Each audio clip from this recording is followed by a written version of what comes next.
I would grab my phone, my wallet, my car keys, my backpack, and my jewel. If you weren't doing it, you were a freak. I seemed cooler, more mature because I did it.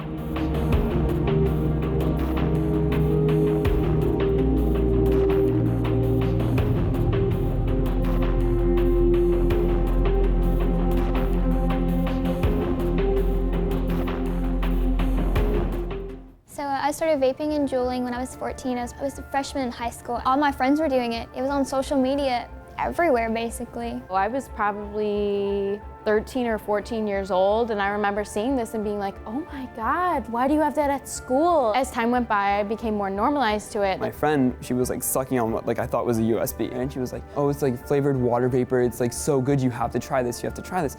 And she pulls it out, and that was the first time I've ever seen a Juul before. We knew it was like a form of smoking. More and more kids started doing it, and then it was just like widely accepted at that point. It's someone from my first period, and then someone in my second, third, every single period just started popping up with Juuls. Nobody knew what it was. Not one person knew what it was. Parenting alert this morning. The FDA warning about Vaping in the news. Teen vaping epidemic. Vaping throughout the night. Everything quickly became not enough.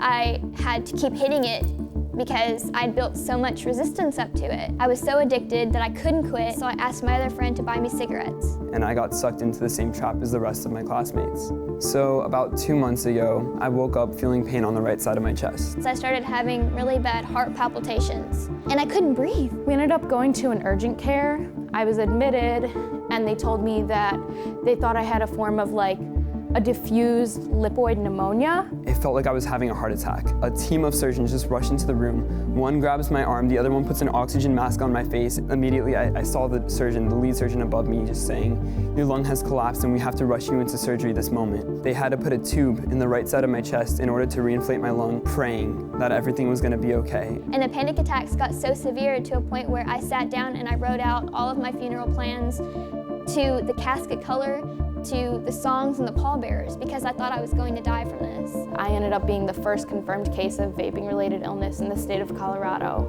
Within a week and a half, I was out of the ICU, but I was sent home with an oxygen tank. I remember after I was out of that surgery, the doctor came in with some images of my lungs that had black dots on them. Vaping was the reason for what had happened throughout my experience. It got to the point where a friend had to get in my face and say, look, you're killing yourself. It was the final push. I'm feeling very happy to be here because 2 months ago, I was in the hospital. I missed moving into college. I missed my orientation.